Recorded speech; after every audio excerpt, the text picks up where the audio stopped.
El día de hoy en la reunión con el señor Milton logramos ratificar que las investigaciones que hemos realizado en temas de oportunidades comerciales y posibilidades de inversión pues están alineadas con nuestras expectativas. Encontramos en Aruba personas hospitalarias, personas con intereses de tener y relacionarse comercialmente con nosotros, por lo que pues en esta reunión ratificamos y fue satisfactoria porque consideramos que logramos un resultado y una victoria inicial para nuestros empresarios, nuestros comerciantes y nuestros emprendedores.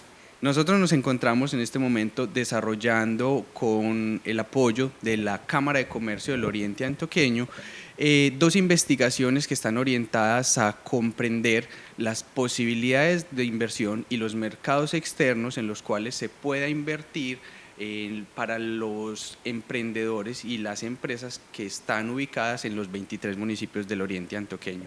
En el marco de estas dos investigaciones, actualmente estamos desarrollando una misión emisiva específicamente acá en Aruba, en la que estamos tratando de traer los conocimientos adquiridos a través de estas dos investigaciones y de forma complementaria poder obtener algunos acercamientos, algunos contactos y experiencias que se tengan desde acá de la isla que podamos trasladar a los empresarios y a las comunidades del Oriente que se puedan ver beneficiadas con esto. Geográficamente pudiéramos tener ventajas, adicionalmente en temas, pues en factor de precio y calidad, también pudiéramos encontrar algunas ventajas competitivas que nos den esa posibilidad de tener una posición interesante en la isla. Importación quizás de fruta, pero también el sector médico es algo interesante en la isla. Sí, identificamos algunos productos como son frutas y verduras frescas, pero además derivados.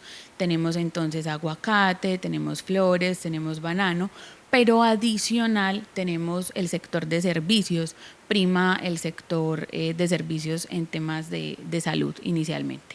En particular con el gerente de Roman tuvimos un acercamiento muy significativo, abarcamos muchos temas de muchísimo interés para los diferentes actores. Vale resaltar que los actores participantes de esta misión emisiva se encuentran en los diferentes escalas del interés del todo el proceso económico. Está el sector público con el municipio de Río Negro, tal como los decíamos.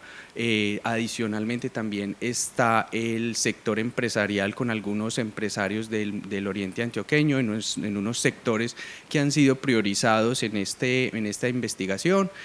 Nos encontramos también acompañados por una representación del sector educativo con la Universidad Católica de Oriente y algunos otros actores que complementan todos estos procesos, como son el Investing en Río Negro y la Cámara de Comercio, como lo mencionaba.